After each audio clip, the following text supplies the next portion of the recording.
Pourquoi la vie terrestre? Nous avons cherché à indiquer le but en vue dans tout ce processus rédempteur tel qu'il se présente comme exemple dans la vie terrestre de notre Seigneur en tant que Fils de l'homme, le modèle. La vie terrestre, vécue dans une mesure tellement pleine, sous chaque épreuve, avait pour but dans l'intention de Dieu de mettre en évidence le genre différent de personnes que Dieu a en vue au travers de la rédemption, de la reconstitution et du perfectionnement, jusqu'à la glorification finale. Il nous est nécessaire de saisir le but inclusif de toutes ces phases en voyant la façon dont l'une conduit à l'autre et en même temps ce que chacune représente. Mais avant d'aller plus loin, permettez-moi de dire ce qui suit.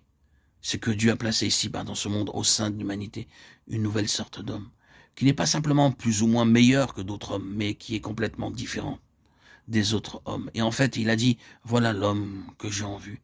Et de toute éternité, mon dessein consistait à rendre conforme à cette image-là. Combien il est donc important pour nous de saisir la vraie nature et signification de la vie de notre Seigneur Jésus tel qu'il l'a vécu ici sur cette terre. Ce n'est pas simplement une belle histoire au sujet d'un homme qui a vécu, œuvré et enseigné dans un pays se trouvant quelque part dans ce monde, loin d'ici à une époque reculée. Mais jusqu'à aujourd'hui, un homme nous est présenté complètement différent de nous dans sa constitution. Cependant, il est le modèle de Dieu pour son œuvre en nous. C'est là quelque chose de très important.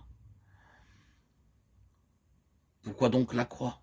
Approchons-nous un moment de cela en considérant le récit et en essayant de pénétrer l'atmosphère même, toute mauvaise qu'elle fût, de ce qui a eu lieu en ce jour.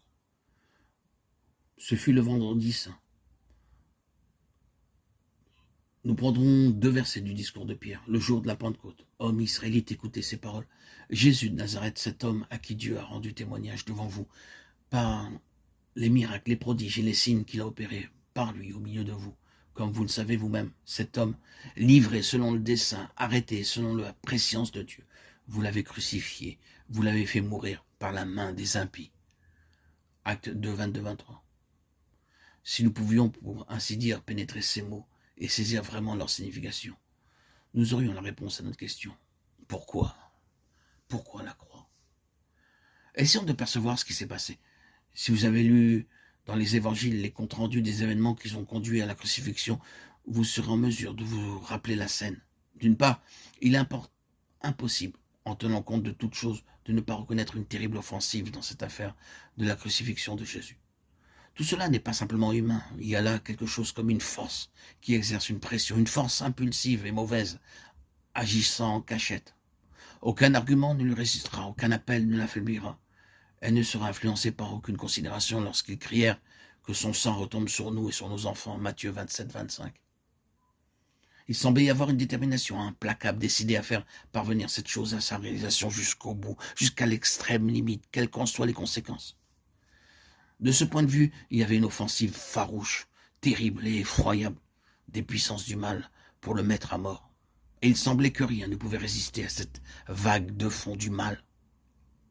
Il y a Pilate, d'autre part.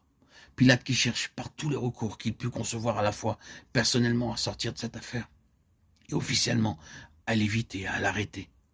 Remarquez combien de facteurs se présentent pour lui donner une occasion, pour le fortifier dans sa position, même jusqu'au message de sa femme, qu'il n'y ait rien entre toi et ce juste, Matthieu 27, 19. Mais il y a comme une voix cachée qui dit, Pilate, il n'y a rien de bon dans cette affaire. Démène-toi, argumente, dis et agis comme tu veux. Il n'y a rien de bon en cela. La chose se produira. Tu risques d'être tenu pour responsable d'un certain côté, mais tu ne peux rien y faire. L'offensive des forces mauvaises, l'impuissance de l'homme, des bourreaux et des pouvoirs temporels, et tant d'autres facteurs ont pu venir peser de leur poids dans ce dénouement. Mais derrière tout cela se trouve un autre facteur. Le diable peut poursuivre aveuglement sa voie, et l'homme impuissant continue à s'opposer. Mais derrière le diable et l'homme, il y a le dessein, arrêter la prescience de Dieu. Acte 2, 23. La croix est la crise de Dieu, dans laquelle il dit « Nous allons dénouer cette affaire, nous allons enfin régler ce litige une bonne fois pour toutes. » Rien ne va fausser sa portée ni l'empêcher. Le diable peut vouloir le meurtre, je sais ce que j'ai en vue par cela. Le diable peut aveuglement pousser et contraindre à le détruire, mais je sais ce que j'ai en vue par cela. Je veux prendre cela en main en relation avec les conseils éternels, la prescience.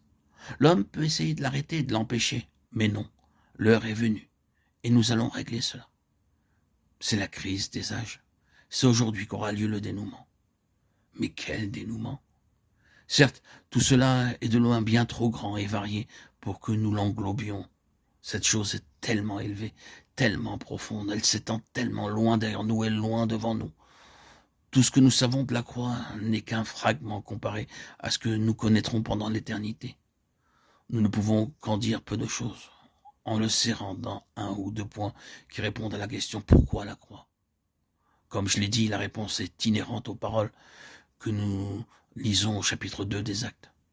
Quel est donc ce dénouement? Quelle est donc cette crise? Pourquoi la croix?